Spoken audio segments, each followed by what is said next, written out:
Okay, so let's go up to the north. We're going to go up to areas basically around Venice.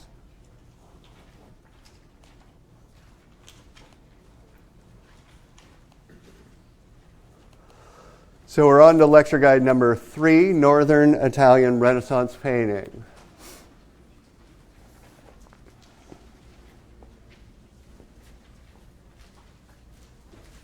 Some of these I'm going to go through fairly quickly because they represent ideas that I'm going to bring back later. They're not going to show up on midterms. I just want to show you this cool stuff that's out there. Up north, which isn't near the major centers of Florence and Rome, even though you do have interesting classical ideas, let's say it doesn't have the same kind of stranglehold on the artist that it did down in the south.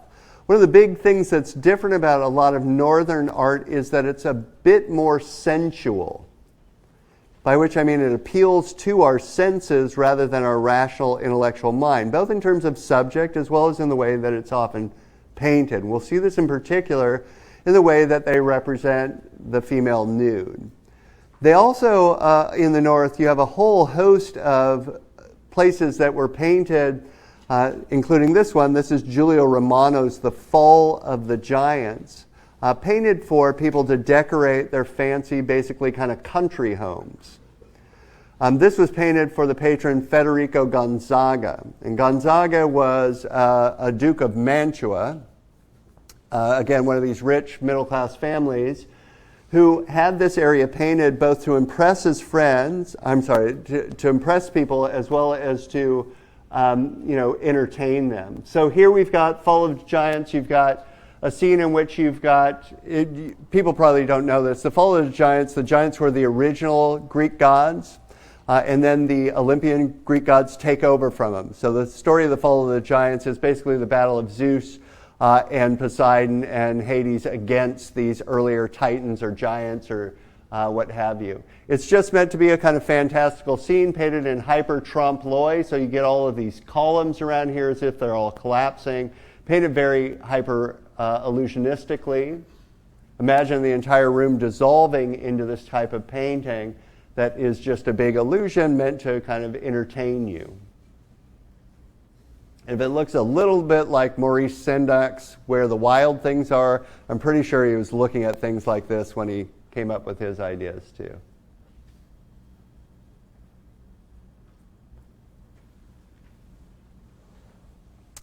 So this is Correggio, and we're looking at his Assumption of the Virgin in Parma Cathedral. It's in the dome space. Again, painted in hyper-illusionistic style, slightly different, and we'll learn these terms. I'm not going to give them to you now. We'll learn them when we get to Baroque illusionistic ceiling frescoes. But painted in a style in which the actual perspective is one that's much more complex than what Michelangelo did. What Michelangelo did is he would paint as if it were a painting on the wall meant to be seen this way, and then he would just take that and stick it on the ceiling in the same way. And what this artist has done is made you feel like you're looking up into the dome of heaven, seeing it from down below, so that the perspective is all rendered from your spot in space, looking up at a real sky. Now the subject itself, that's the Virgin Mary. The Assumption of the Virgin is again church dogma, not really a part of the Bible, but at this time, people believed, especially Catholics believed, that at the moment that the Virgin Mary died, instead of actually having to die, right at that moment, God assumes her or takes her into heaven at that moment to save her from the mortification of her own flesh. It's a kind of honor, in other words. So here she is being kind of swooped up into heaven in this kind of vortex into the light that is heaven with all of these angels and the elect in this as well. All of this is painted. This is the actual architecture out here. And Correggio, again, this is for Federico Gonzaga, painted a series of paintings that were frescoes that were supposed to be sensual pictures. Gonzaga actually wanted these painted because he fancied himself a latter-day Zeus on Earth. He very much was proud of the fact that he was a notable philanderer, meaning he cheated on his wife with as many people as he could seduce. And so he decorated his country home with all of the conquests of Zeus. Jupiter, as he called them. And he actually even wrote a genealogy out that showed how his family line actually came from Zeus itself. So if you thought you came across egos in your life, you never came across Federico Gonzaga. In this case, you've got one of the famous seductions of Zeus. It's called Jupiter and Io. Jupiter, of course, another name for Zeus, the Roman name. And in this case, as we have established, Zeus, when he wants to seduce someone, needs, more often than not, to take a form other than his godly form. In this case, he takes the form of a cloud. And you might be able to just barely make out a face in the cloud that is kissing Io, just right there, kissing her, and this big cloudly paw that's embracing her. And of course, she is in this kind of ecstatic state here.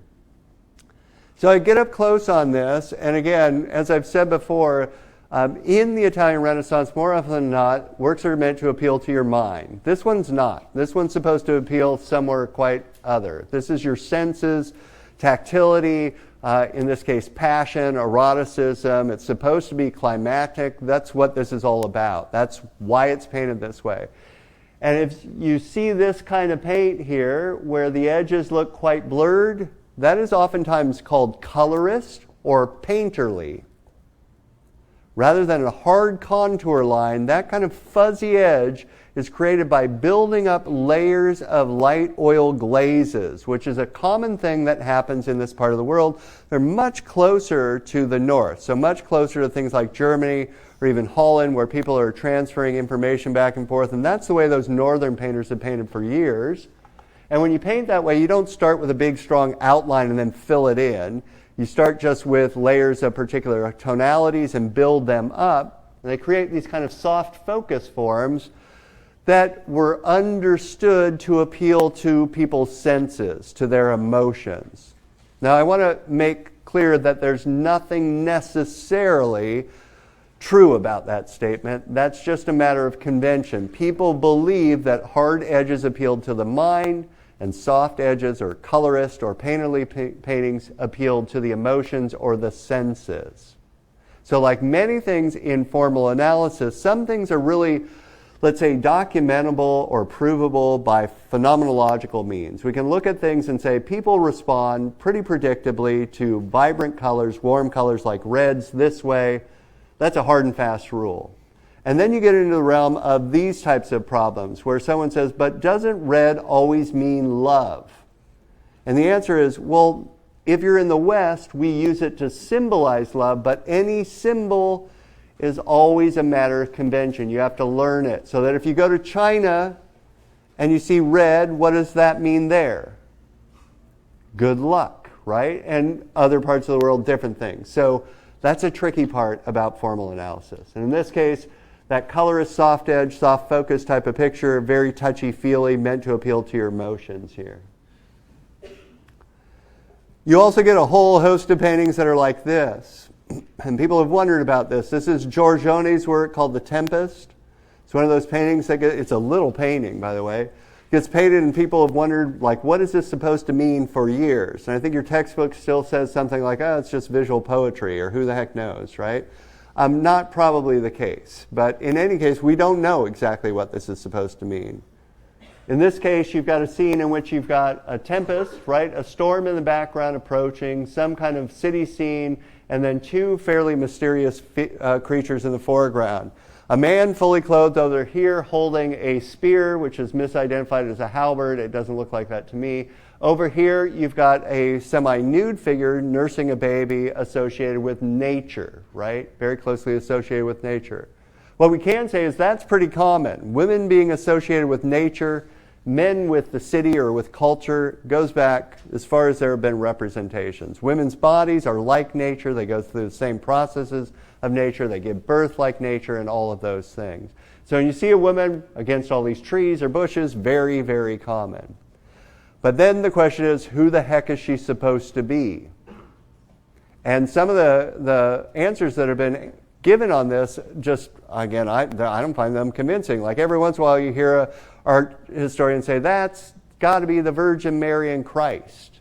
And I'm like, why? When have you ever seen the Virgin Mary hanging out with any of her none of her clothes on? Anyone? There are a lot of pictures of the Virgin Mary showing her breasts because she's nurturing, but you never have her like, I'm just going to take all my clothes off. Which leads you to the other question, like, why doesn't she have any clothes on? What's going on here? Is nursing really that hot of an activity that you're like, oh my God, I'm nursing, I'm so hot, I got to take all my clothes off? Don't quite know, do you? Maybe, though, it's Eve.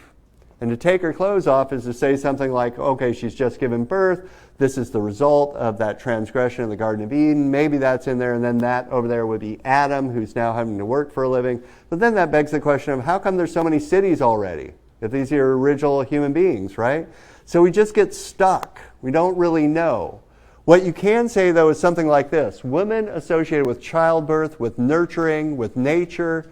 Men as protectors, right? With the weapon next to them, maybe there to protect the woman. Beyond that, really speculative. And if that's troublesome, try dealing with this one. This one's called Fête Champêtre, or Pastoral Concert. It was probably originally started by Giorgione and then finished by his pupil Titian, who was the artist who was so associated with the work in this part of the world. And again, what the heck is going on here? So we look at this, and our first glance is going to be like, oh, total male fantasy, right? There those guys go again. They're out there playing music, and they're surrounded by women who don't have any clothes on. And by the way, we have to get used to the idea that these bodies that you see here, that by contemporary standards probably aren't most people's ideals, were the ideal body of the time.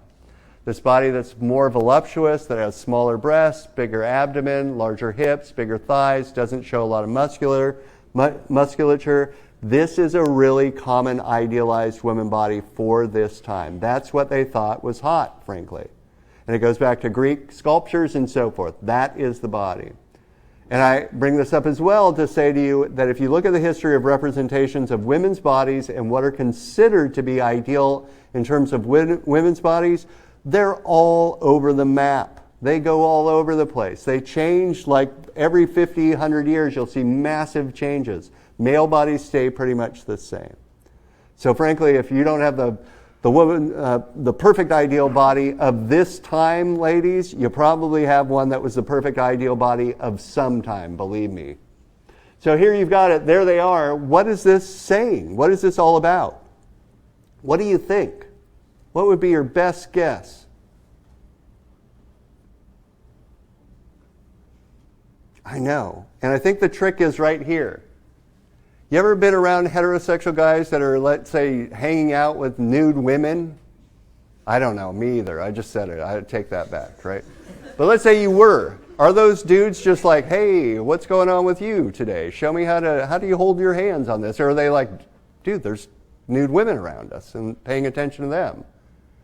These guys seem really interested in each other and not so curious about these two nude bodies, which leads a lot of people to speculate that those nude bodies are basically ideas. They don't actually exist in this world. What's going on here is these two are symbols of the muses or inspiration.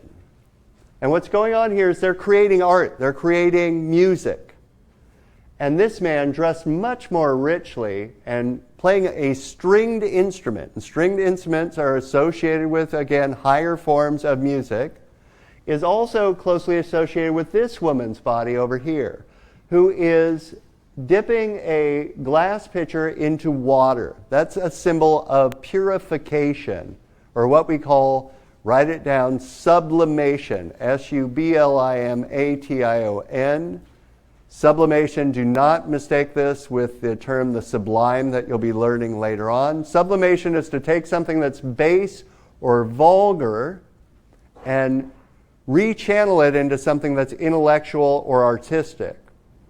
So for instance, a very common trope in the creative process is that men will get turned on by women, be in the proximity of a beautiful woman, and then take that sexual energy and rechannel it towards the creation of art, like writing or sculpture or painting or what have you.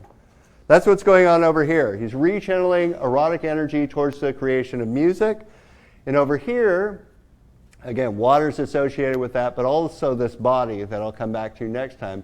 Over here you see that this woman's playing a blown instrument, a little flute or a recorder. That is a lower form of art, and many times in the history of art, any kind of blown instrument will be associated with vulgar, basic human eroticism, sexual activity. And it goes back to Greek mythology. Some of you will know this. One of the most famous kind of, I don't know how to put it other than this, the horniest of all the Greek figures are those satyrs, right? They're half man, half goat, and they're running around. They're basically just lustful after everyone. And they play those flutes, the pan flute, the multi-reeded flute. Goes all the way back to that. So when you see someone blowing a trumpet or blowing on a recorder or something like that, think maybe that's got some sexual innuendo.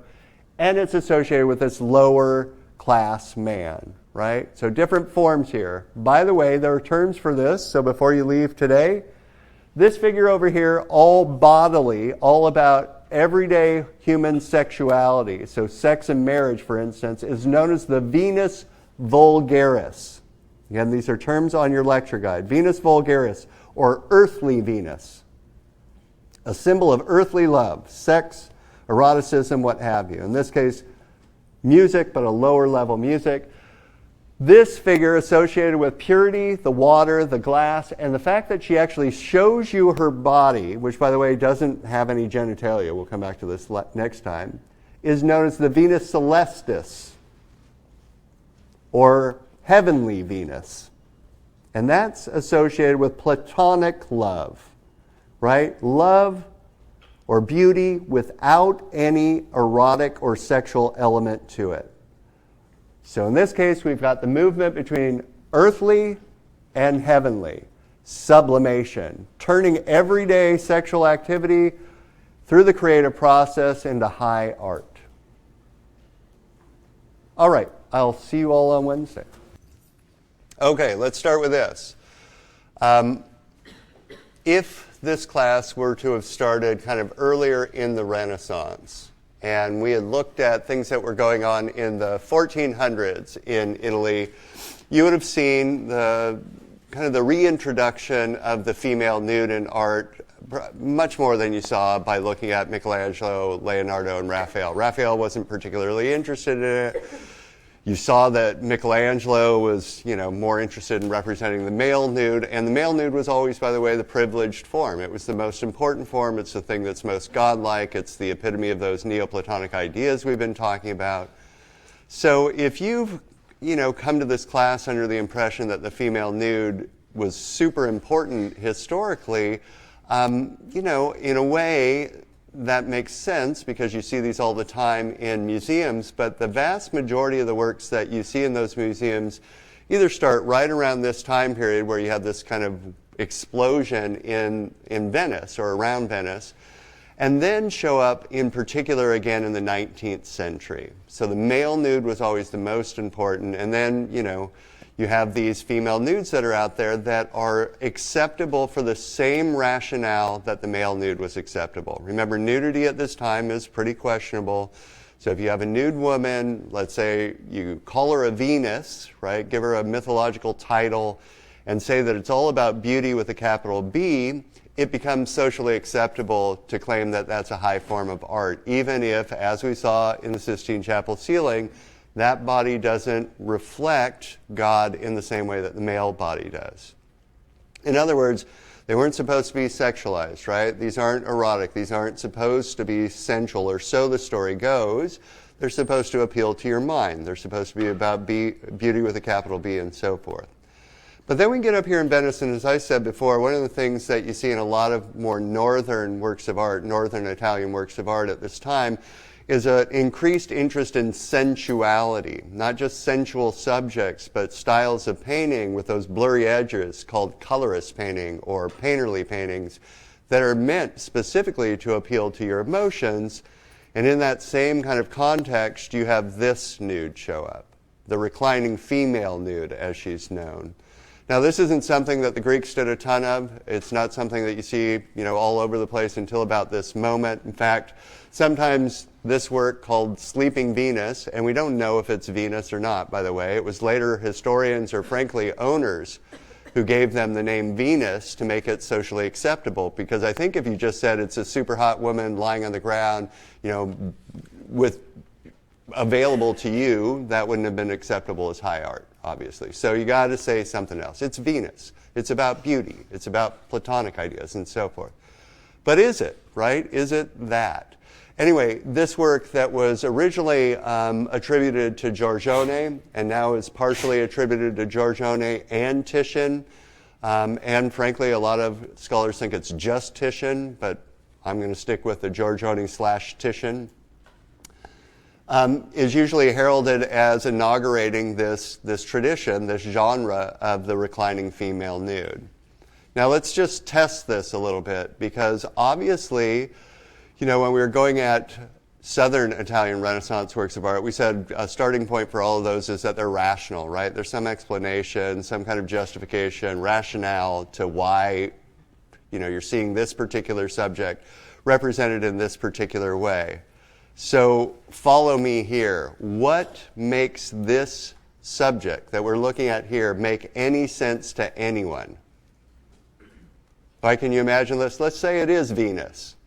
And Venus is on her way to her friend's house, right? But it's a long, long ways away. So she's traveling. She's getting tired. Boy, is it hot outside. She takes off all of her clothes and decides to go to sleep. Have I convinced anyone? No. In other words, it's hard to come up with a rational justification for what we're seeing, and they didn't expect you to. They don't want you to think that way. They just want to display Venus there for you so that you can look at her, so you can see this body. Now, I don't want to spend any time on this work because I want to spend a lot of time on a bit more famous work. And this is a work that, very important, one of the most famous of the female reclining nudes early on. It's Titian's Venus of Urbino. And the reason it's called the Venus of Urbino is that it was painted for the Duke of Urbino. That was the patron. When he was an older man, he was in his 60s, and some speculation has it that this painting was painted as a marriage picture because he was recently remarrying a, let's say, much younger woman, a woman who, at the age of the actual betrothal, was actually younger than this, but at the age of their marriage and consummation was 14 years old, which is standard for this time, believe it or not. 14-year-old makes you a woman, according to this age. That's the time that you can consummate a marriage. It's very kind of common, if a little bit questionable, that these much older men are marrying much younger women. However, this is not a portrait of that young woman. Don't mistake that. It may be associated with the marriage in the same way that if you know about Botticelli's Primavera, that's a famous, allegory of spring that's about a marriage or about fertility, fecundity, something supposed to help out with the marriage or celebrate the marriage. But let's go at this work and let's start with the first level of interpretation on this, the historical way that art historians, until let's say the 1960s or so, talked about these types of works. And this is not necessarily the way that they are thought of initially. We don't know exactly what the Duke of Urbino was looking for when this was painted. We don't know exactly if Titian thought, hey, I'm going to try to turn this into a Neoplatonic painting, or whether he just thought this is going to be a very sensual, very kind of erotic painting. And then later art historians worried about what that meant in the history of art, that this could be kind of like soft-core porn or something, erotica for sure, decided to give it a much more elevated interpretation. And that elevated interpretation is really straightforward. It's the same one you've already heard. What you're looking at now is female beauty, universal, timeless female beauty with a capital B. And therefore, what you're looking at is a reflection of divinity in the material realm. And you already know this rationale, right? This is interpretation number one, typical standard interpretation. When you see this type of form, it's all about beauty. And that beauty is maybe, if it is, sensual. Maybe there's something erotic here. Remember our watchword. This is then sublimated eroticism. Sublimation is the idea that something that might be very, very bodily, very, very vulgar, as they would say, very, very earthly, like sex, eroticism, desire, gets rechanneled into the creation of great art. So let's say Titian's looking at, and we know he did this, many of his models were these famous Venetian courtesans, basically high-level prostitutes that people all over the world were traveling to see. Maybe he's looking at them and he's charged up by their beauty. He rechannels that into the creation of a much more elevated, supposedly contemplative painting. That also extends to viewers. The idea is you might be looking at this and thinking, oh, there's something mildly erotic about this, but your mind is taken to a higher place, art per se, contemplation per se. That's our first level interpretation. Now, the readings that I gave you for this week by John Berger in particular are questioning, whether that's the only way to be thinking about these images, whether it might be useful to start thinking about these in terms that are not that conventional art historical interpretation. Is everyone looking at this little bug that keeps flying in the light? It's quite fascinating, isn't it? I'm watching all of you like, what the hell's going on over there? Yeah, some strange little moth flying through our light. So our second level of interpretation is to deal with this John Berger reading. And I want to deal with it at first by having us talk about some of the big ideas. So let's say we're looking at this, and John Berger says right off the bat, one of his big statements is that in the history of representations of men and of women, men are represented as acting, and women are represented as appearing, or men act, women appear, as he puts it. Now, what he means in this entire article is not this is the way it should be. Right? What he means in this article is let's look critically at the standard ways by which the genders are represented. Men are judged and esteemed for the things that they can do, is what he's saying. Right? When we see a representation of a man, there's at least an indication of what he is going to do to achieve his merit. So think, for instance, of the representations we've seen of men so far. In particular, think of David. David's nudity is a symbol that he's going to go kick Goliath's butt, right? We know that. He's godlike. He's going to win that. That's why he's nude. That's what that represents. Or historically, how many times have you seen men represented by, and we'll see this in portraiture as well, by, what they've accomplished in the world? Have a book under their arm, big huge house in the background, sweet car, whatever it is. Berger then goes on to say that historically, women haven't been shown accomplishing much. The world has been set up for men anyway. They've been shown and esteemed for how they look. So when we represent a woman, we really focus in on her appearance. That is what society historically is most esteemed of women, their appearance. But it gets trickier than that in this reading, doesn't it? Because how do these works function for us? Right? What do we get out of these works? How do they appeal to both men and women based upon these standard kinds of understandings of the genders? Well, the argument goes something like this. When I look at this work, I'm fitting into what society wants from me and what I've been taught by society to value in women. It's both extending that and reflecting this idea that from the time that I'm a little kid, by the way, little girls, little boys are treated quite differently. And when I look at movies and talk to my friends and see what people wear and whatever it is, you see that reflected over and over again. In front of this work, the presumption is this perfect male viewer of this work is a heterosexual male. Right? That is what we call the viewing dynamic. Write it down. The viewing dynamic. The position in which a painting situates you. Who are you presumed to be in front of a painting? What is that viewing dynamic? And in front of this painting, it just presumes I'm a heterosexual guy. That's the way it works best. And when I look at this, by the way, it doesn't matter who I am, what I look like, what I've accomplished in life. I could be the world's, least, let's say, desirable human being, and she will still give me that kind of come hither look, right? She's going to make me feel good. She's going to set me up as her ideal lover, right? So far, so good, except let's add another element to this. One of the reasons that this is so pleasurable, both for men and for women, is that it sets you up as a voyeur.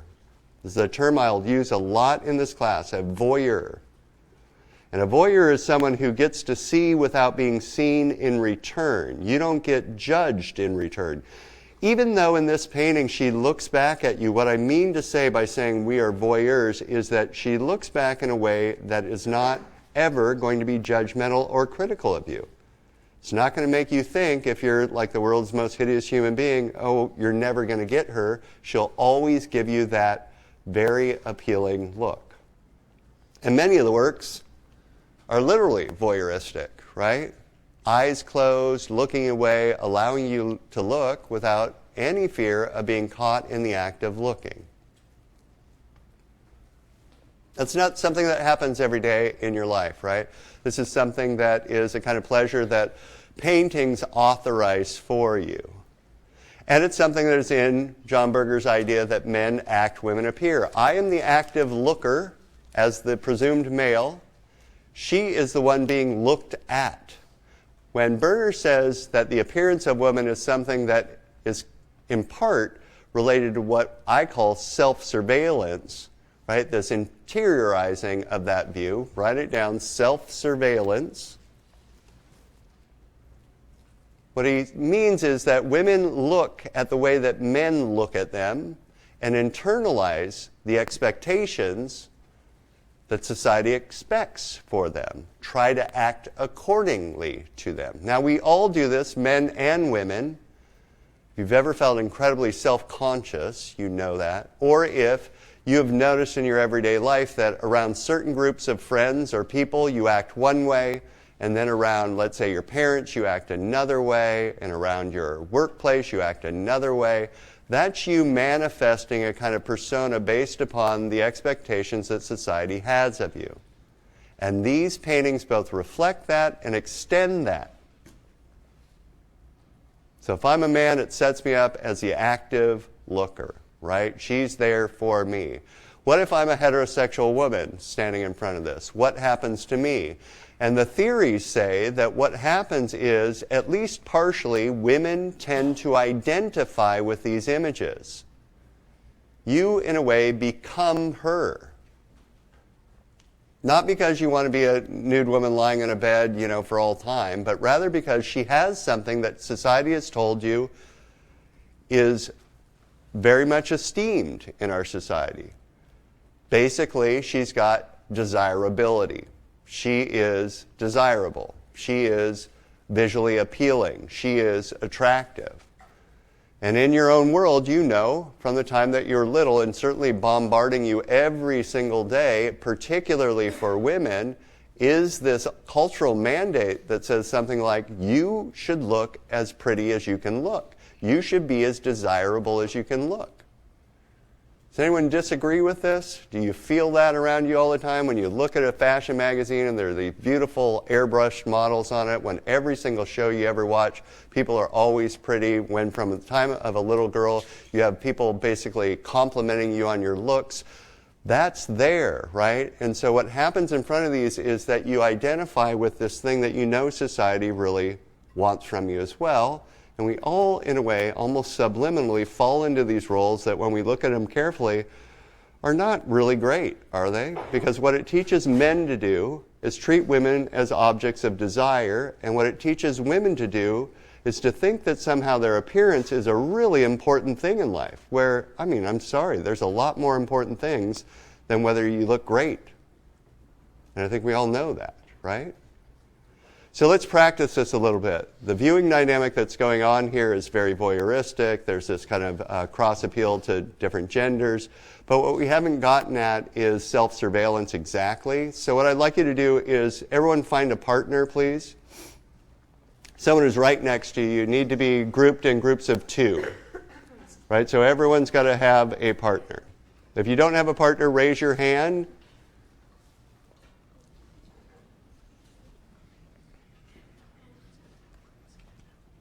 Does everyone have a partner? Don't have a partner? Who else doesn't have a partner? Who's your partner? If you don't have a partner, raise your hand. Okay, go sit next to your partner. Who else doesn't have a partner? Can you come sit next to each other? Anyone else? Go find someone who doesn't have a partner. So only take 2 minutes, I promise. Exactly 2 minutes, as a matter of fact.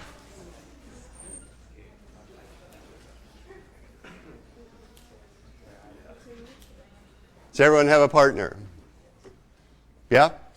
So if you don't know your partner, just turn and say hi to them real quick. Tell them what your name is, because you're going to be asked to do something rather awkward.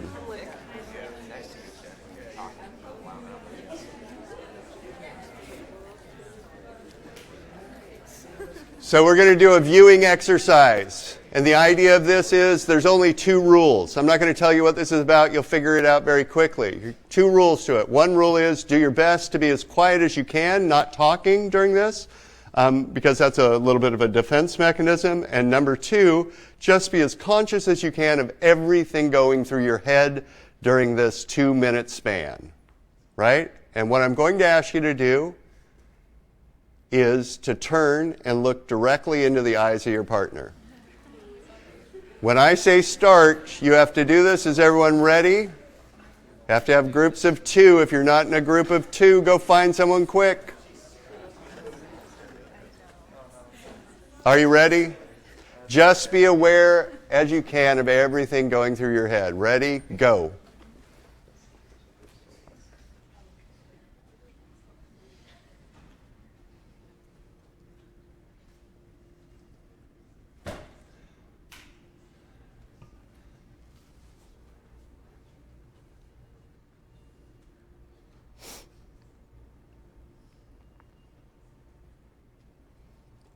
Notice where your hands are. Each side move 1 inch closer.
Person nearest this wall over here, close your eyes. So nearest the north wall, close your eyes. Switch. Other person, close their eyes. Both people, open your eyes.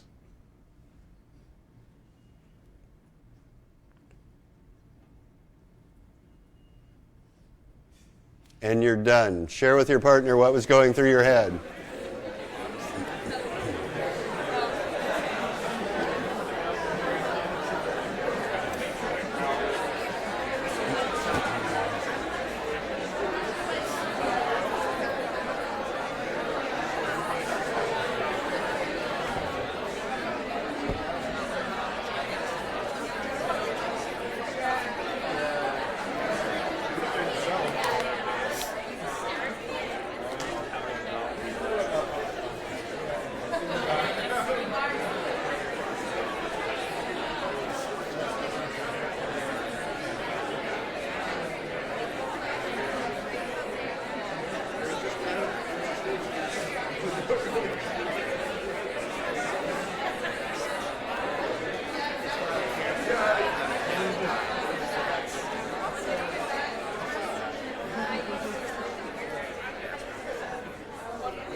So someone share with me one thing that happens while you're doing that. What goes through your head?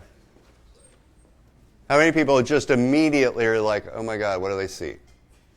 right? If I knew this was happening, I would have taken a shower this morning, right? Should have brushed my teeth. Oh my God, what's on my face? And the number of you, I've done this for years. It's a really quick way to get at these ideas, and it happens every time. I say go, and everyone's like, ugh.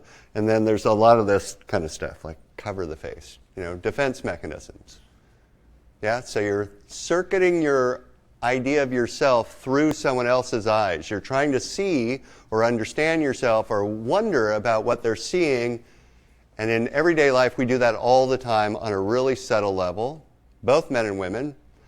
The difference is that for women, there's a much higher priority generally placed upon their appearance, and so it's a lot more kind of intrusive in their lives, right? What else happens for you? How many of you simultaneously felt a feeling like you're imposing on someone else? Like I'm all up in their business, too.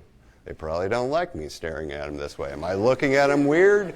Right? How am I supposed to look? How many people did I don't know which eye to look at. Like, I just don't know what, yeah? Right? So the thing is, all of those things are, in this situation, really fraught, right? I compact this all in and say, here, deal with it right now. And they're happening all the time elsewhere. In front of paintings, especially this painting, did anyone ever feel like when I put this up there, you're being intrusive on her world? Like, what did anyone look at her and think, I wonder what she's thinking? What is she like? No? Right? Not like your everyday life, is it? What else goes on in your heads? Anything else big that you're like, oh, I want to talk about this one? What happened when I turned the lights down, besides it being moderately super weird? Right? You're like, oh my God, what's he doing with the lights, right? One of these times I'm going to bring in really bad romantic music too and start playing that too. I see everyone look around like, oh, what is this? Or, you do one of those, but then everyone relaxes. They're like, whew. How come? Yeah? Because they're seeing less of you. Because you're protected by that soft lighting. We all look better in soft lighting. Some of us more than others, right? So that happens, and as soon as you're like, I can't see them very well, they can't see me very well, good. Turn them down even more. I'm fine with that. Then they go back up, and everyone's like, again, right? Okay, so let's apply this here. These works give you a kind of pleasure, a voyeuristic pleasure that is something you don't get in a lot of places in your life. There's a degree of intimacy involved in these pictures, whether or not you're a heterosexual male or a woman or whatever. Being able to look at someone who returns a look but doesn't contest your look, doesn't make you feel that feeling of self-consciousness, is pleasurable. The term scopophilia, meaning pleasure in looking, is everywhere in art, right? All the time, but especially with pictures of people, and some of them it's just like turning the dial up for particular people, in this case, heterosexual men, putting in these nude women who are giving you come hither looks. Yeah? So, what happened when I asked one of you to close your eyes? Did all the charge go off both ways, right? Did anyone feel particularly vulnerable when your eyes were closed after having to look at someone? What if I had started that way, though, and said, you're going to have to close your eyes and everyone in the class gets to look at you? How many of you would be like, that's super weird, I'm out, right? Nope, this class isn't worth the BLPA credits or any of that. Forget it, right? But after all the other things that I'm asking you to do, you're like, thank God, right? And the other person also almost looks bored. You look at him for a minute, you're like, nothing there anymore. Yeah? These have that added kind of charge in there. The other thing that I wanted to point out about this, though, so we're aware of what self-surveillance is, right? Imagining what someone else is seeing us for. These don't set that up, except for women who are appealing to the idea of, oh, I should be like that. For men, you're set up in the role of the voyeur. Or, again, these subject positions, as we call them, aren't perfect. Let's say you're not a heterosexual. What happens then? There's a million complications to this. Absolutely, women can identify with the subject position of the voyeur too, but just in kind of standard way of thinking about this, first-level theorization, just think of it that way, right? So let's go to one other thing. When Berger says that there's a distinction, by the way, which he takes from Kenneth Clark, an early, very traditionalist art historian. He says there's a distinction that he wants to make between the naked and the nude. And I'm sure we all use those terms interchangeably in our everyday life, right? If you use them at all. So naked, nude should mean the same thing. Well, for the purposes of this class, let's see what he means by this. When he says these figures are nudes, and nudity is a form of dress, what he means is that they are framed, conceptually framed, by a series of conventions that teach you to look at them in a very particular way. And what he means really is, when we look at these, that's supposed to all be about beauty, that's supposed to be acceptable high art. There's nothing that's supposedly erotic about these things, that they are covered or authorized by their deep history of being art. Or another way to put this might be to say something like, if I take this, a photo of this picture, and I just start putting it up all over campus, I'm probably not going to get in trouble, or not much, right? Because I can always say, that's a famous Titian work. If I just take a picture of my girlfriend and start putting them all over campus, and I'll put her in there the same way. We don't have a dog like that, but let's say we got a dog, and we got some flowers, and I'm like, hey, honey, it's all an art project. Artists have done it forever. What's the problem? I put it up all over campus. How many people think I'm fired? I do, right? Not going to fly. How come? Not covered by all those authorizing forces from history, from what the subject is. None of those things are in play. It doesn't allow me to do that. But there's a bigger thing that he wants to get at about the nude. And it's the most important thing. It's that when we look at these paintings, they are set up to put all the power in our hands. We're active, they're passive. It also teaches women to be passive, right? We're the active looker, she's just there for you. We don't think about her as a human being with her own feelings and emotions and desires. She is, in essence, there for us to project our feelings and emotions and desires onto. She's an object, in other words. And we hear that all the time. Women being treated as objects. What does that literally mean? This. Women being thought of as not, or their desires and wants, their own feelings, matter less than that of the male. That's a huge problem. We come across it all the time. I would be super surprised if most of the women in this class haven't felt like they've been treated like an object at some point in their life. And men kind of don't, or at least I should say most men, don't really get it, can't really empathize, because men will, if you ask them like, that woman's going to treat you like an object, most guys will just be like, cool. Right? Excellent. They don't understand what that actually feels like. To just say, you don't matter. Whatever's going on for you, not part of the equation. And if these pictures not only reflect that, but also perpetuate that and teach us to want to be in these subject positions, as a man active, as a woman an object of male desire, right? They teach you that. And it's not just these pictures, by the way. How many times have you seen something like this in your world? Television, movies, swimsuit editions of Sports Illustrated, whatever it might be. It's over and over and over again. It's proffered up to all of us as if this is like the end-all be-all of our existence. With me so far? So what is the naked then? Well, the naked is the opposite. The naked's what usually happens is everyone had this misfortune of walking in on someone who doesn't have all their clothes on. And has everyone done this at some point in your life? Just oops kind of moment? And did just about all of you, and if you didn't, don't tell us because we'll be like weirdo, But did everyone go like, sorry, I'm sorry about that? Right? You're like, oh, God, I'm sorry, both sides. Like, oh, I'm sorry too. What happens when you say you're sorry for walking in on someone that doesn't have their clothes on? What's going on? You realize you've imposed. You realize that what's just happened has caused some effect to them, right? You've made them uncomfortable.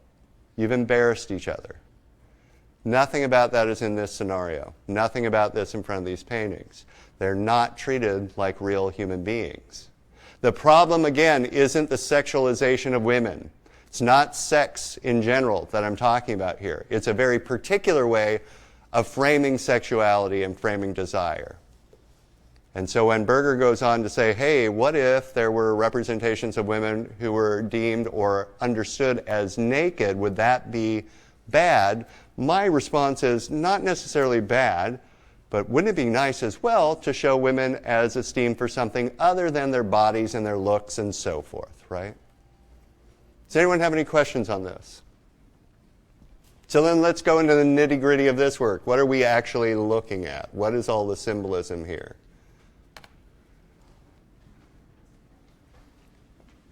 So the first is, let's just look at that body for a minute. I know that by today's contemporary standards, what is deemed attractive of women, this woman probably doesn't, or this body doesn't quite stack up. So the first order of business is to say, for its time, this is an ideal body, right? I don't know who your eye candy is out there, guys, but pick your favorite eye candy, best body you've ever seen. For the time, that's what this woman represented. That is not a natural body, though. You look at that body for a minute and you're going to realize it's been very carefully posed. It doesn't make any sense. And I invite all of you, again, you don't have to take off your clothes to do this. Men, women, next time you're crawling into bed, just remember this and try to affect that pose. You're going to get back pain almost immediately.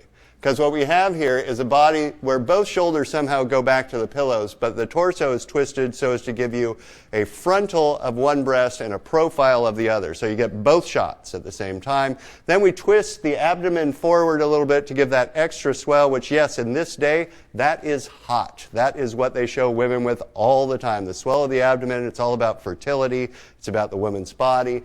Twist the hips up a little bit to show them very full as well.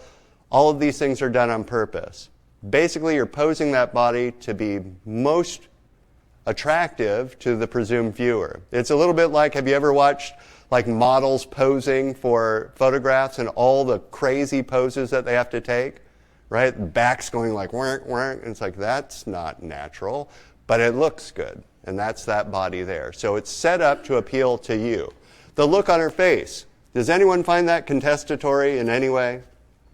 I mean, isn't that like a come hither kind of look? Hey, big boy kind of thing? Yeah? And in her hands, she holds rose blossoms. Flowers are always symbols of fertility or sexuality.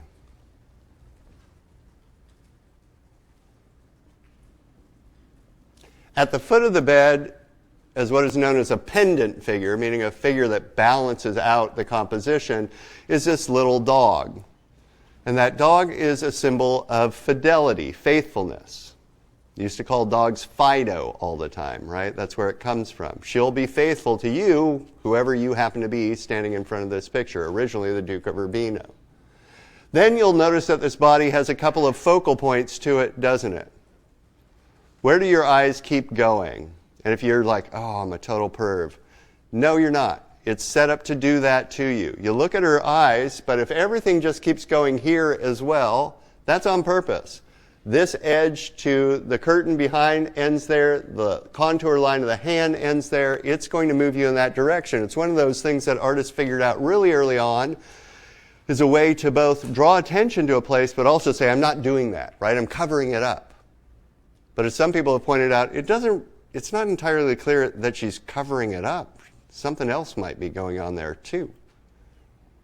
Then we go into the background. What is this? Well, these are probably her servants, and they are either putting clothes away in or taking clothes out of these two chests that are known as cassone. Cassone are marriage chests or wedding chests. And they're not only wedding chests, but they're oftentimes given in pairs to couples in weddings.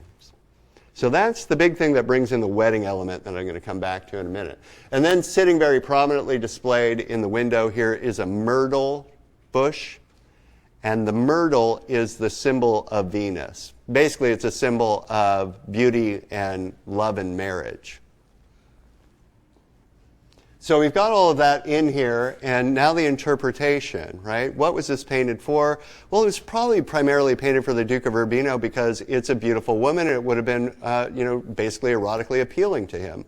In the letters that went back and forth between Titian and this Duke, he wasn't calling her the Venus. He was saying, when are you going to be done with a nude? When are you going to be done with a nude? When can I get it? It's possible that the painting was painted in reference to the marriage, and in particular something that was known as a Liebesbilden, or a love picture. You don't need to remember the German, just love picture. And this is where it gets really weird. If this is true, there were a whole class of paintings, we know that this part's true, there were a whole class of paintings that were out there that were depictions of Venus that were supposed to confer on the marriage couple good luck, particularly luck in producing beautiful children. But the weird part about this is these were meant to hang in the wedding chamber. You probably know this, right? Married couples oftentimes lived in separate rooms, but they had a marriage chamber if they were the upper classes where they went to produce children, have sex, and so forth. So imagine, ladies, that your boyfriend is just brought home a love picture for you, and it's hanging in your bedroom with you, and he's saying, don't worry, honey, it's not porn. It's all about producing beautiful children. That's the one that always gets me, right? This kind of cover story for these images. Her hair. What do we know about the symbolization of women's hair? When you see lots of it going all over the place, you're looking at a femme fatale, right? Don't trust her. She's going to use her sexual allure to trick you into doing something bad. When you see a decent amount of hair, such as here, that has been kind of tied back, you're supposed to think of sexual potential. See, women's hair has always been closely associated with sexuality. And we know this if you've ever seen one of those bad movies where the woman comes home from work and then the music kind of weirdly changes and she lets down her hair and shakes it out and all of a sudden you're like, whoa, romantic scene. That goes way back, right? That's been around forever. So in this case, lots of hair, but kind of tied back here a little bit. Just potential controlled sexuality, in other words. Does anyone have any questions here?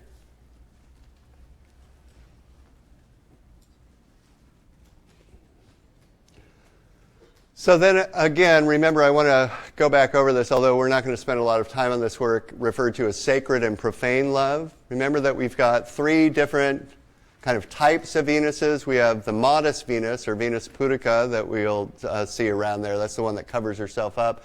And we have sacred and profane Venuses, or earthly and celestial Venuses, the Venus Vulgaris and the Venus Celestis. And that's what we're looking at here. Now help me out, because this one is counterintuitive for a lot of people, but which one is the celestial Venus? Venus who represents platonic love, no sexuality at all.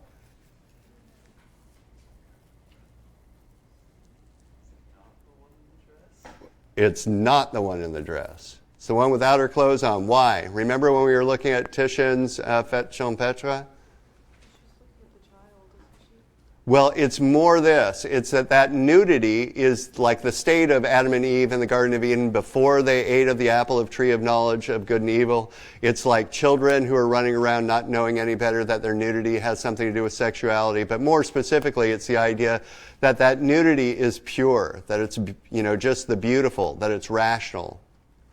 And so when you see the one without her clothes on, that's what it's all about. She holds in her hand this jar that's probably full of the clear water that's in this, this cistern here as well. Over here, that is the earthly Venus, or Venus Vulgaris. Love in marriage, right? Sexualized earthly love.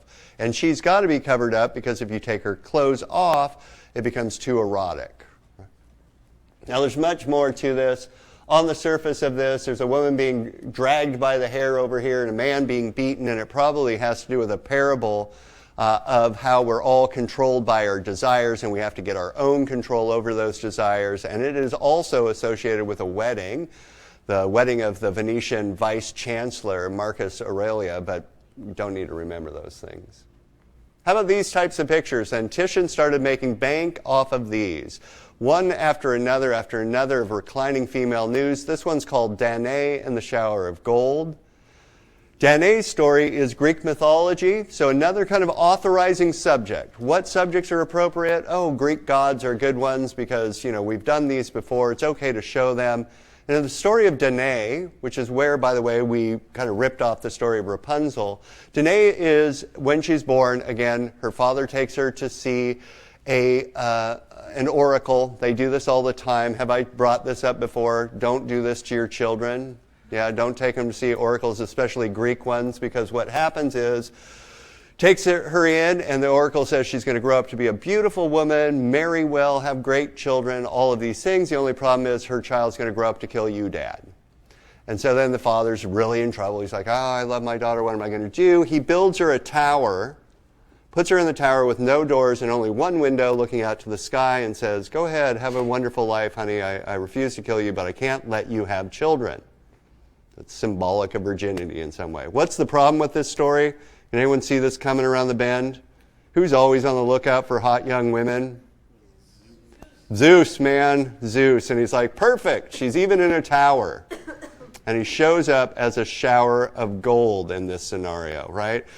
What probably was meant to be light, but here we literally have gold coins being picked up by the cronish old woman who is just in this picture to emphasize the youthful beauty of Danae over here. Now, you couldn't get away with representing her just like a beautiful woman lying in a bed with her hand between her legs and little kind of peekaboo looks, so you build a mythological story around it. Or this big class of paintings. There are a million of these out there. These are called vanitas pictures. This is basically Venus and the mirror, or Venus looking at herself in a mirror, sometimes called Venus at her toilette, and so forth. And what a vanitas picture is a picture, in particular in this case, with a woman holding a mirror, that on the one hand is saying something like, you shouldn't pay so much attention to your material looks, because after all, you're only going to live so long, and then you'll be judged and either go to heaven or hell. So pay attention to your spiritual pursuits as well, even more than your material stuff, right? Everyone with me so far? You put a mirror in her hand to condemn her for paying too much attention to her material beauty, her actual looks. What does Berger say about this? Why were people buying this? Were they like, oh my God, I keep forgetting. I need to pay attention to God.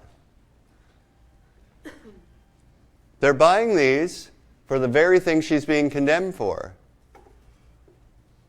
They're buying these because they want to look at that body, because she looks good. Because this isn't an age in which you can accidentally type something in Google and end up on the world's weirdest porn site, right? This is an age in which these are images that are the kind of the most illicit thing around there, and they're all authorized or accepted by society. But it's got a very interesting dynamic that I call the double articulation.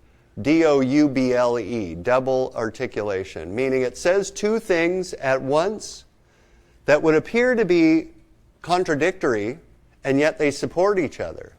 Or another way to put this is to say, the thing that authorizes you showing this nudity is putting the mirror in the hand that condemns that nudity.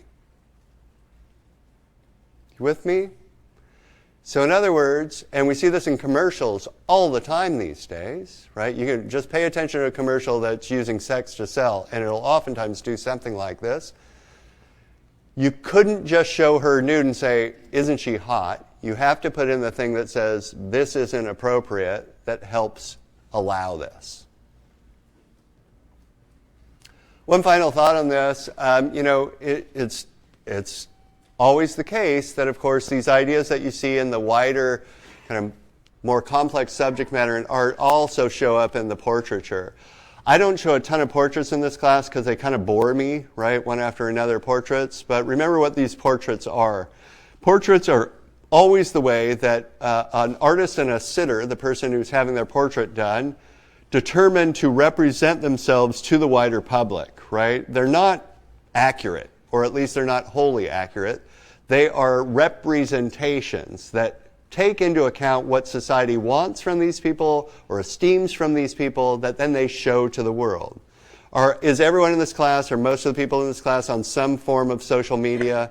You have a profile pic out there somewhere? And what went into the decision making with that profile pic? Did you just indiscriminately pick whatever?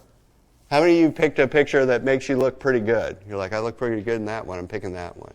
And many of you are like, I'm not saying, right? How many of you picked a picture that had something in it that told the world something about you? You're doing something that you enjoy doing. Here's what I like to do, right? These are basically ways that we represent ourselves to the larger world, and they always have been.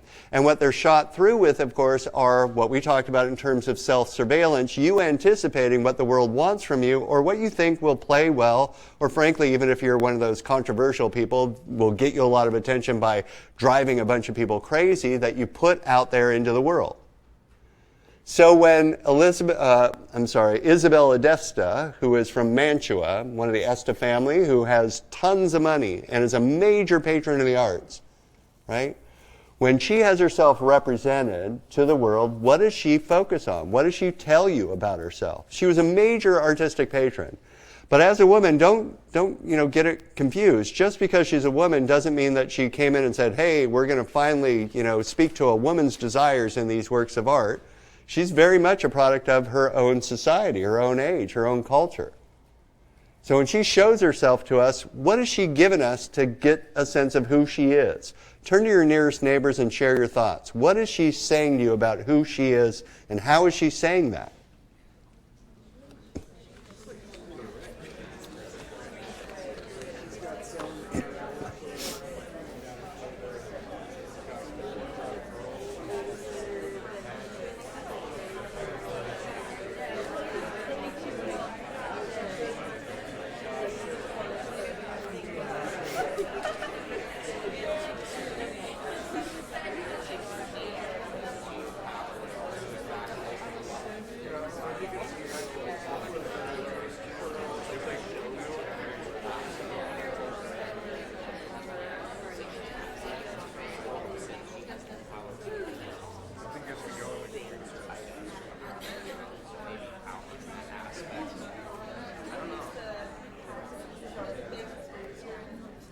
So someone help me out. Just holler something out. What is one thing that she's showing you that says, hey, this is me?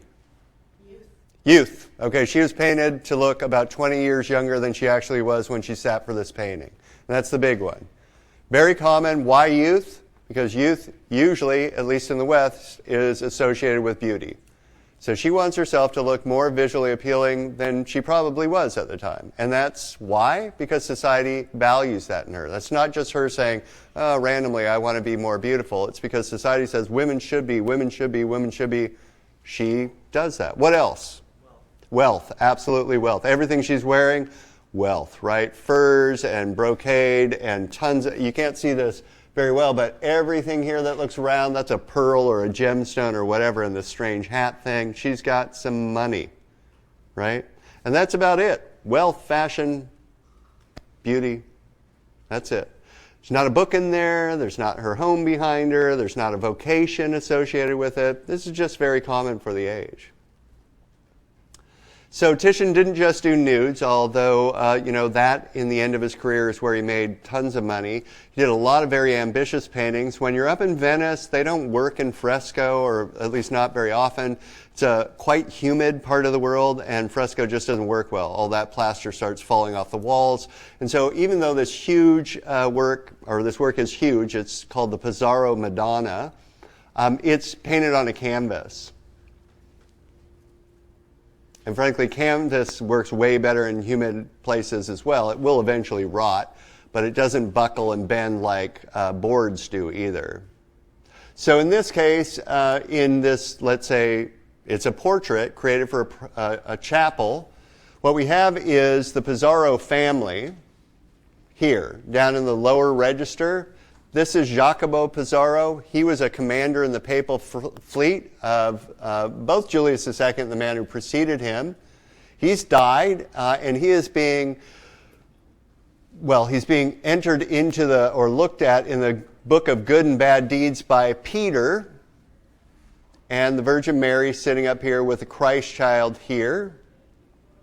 So he's died, he's going to heaven. Peter's checking the book of good and bad deeds. Is he going to get in or not? Things are looking pretty good for him because this is what he's achieved.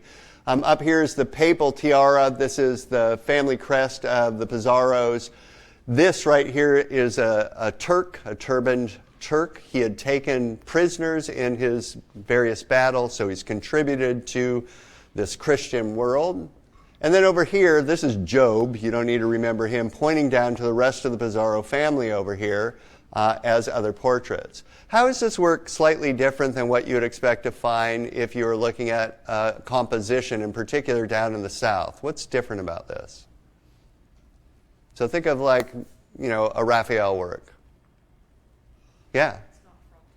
Okay, it's not frontal, things are in profile, but especially is everything off axis? It's way over here. It's a big kind of diagonal that almost shoots up this column and out of space here, right? Everything's set up on diagonals here. It's still a kind of pyramidal form, but it's one of those kind of lopsided pyramids here that adds a lot more motion to it. Now, it's not that the Southerners might not have done this every once in a while, but a more dynamic, kind of movement-oriented composition is something you often see in Titian's work. And that includes things like this. This is the Assumption of the Virgin. Remember this story. The Assumption of the Virgin is this idea that right on the moment of her death, the Virgin Mary is saved from the mortification of the flesh by God by being directly assumed into heaven. And this is where this, again, canvas painting exists in situ, as they say, where it actually was painted for, above the altar piece in the cathedral. This is a close-up of it. And so what do we have going on here? Down below, very Neoplatonic in a way, right? Look at the ordering system. Down here below, total chaos of movement. Every arm going this way and that. I don't know if you have them. I grew up in the age where you go to a concert and everything was a big old mosh pit, right? This is the mosh pit. This is everyone just dancing, going crazy, very, very energetic lines and so forth.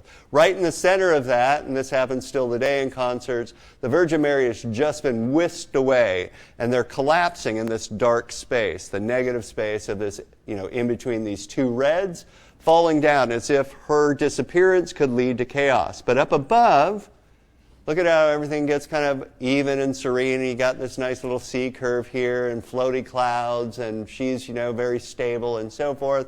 Because what did we say? Heaven is perfect. We're an imperfect reflection of that realm of heaven. It's all set up in this picture. And then notice the movement. Everything about this points us up. A series of triangles pointing us up towards God the Father embracing the Virgin Mary.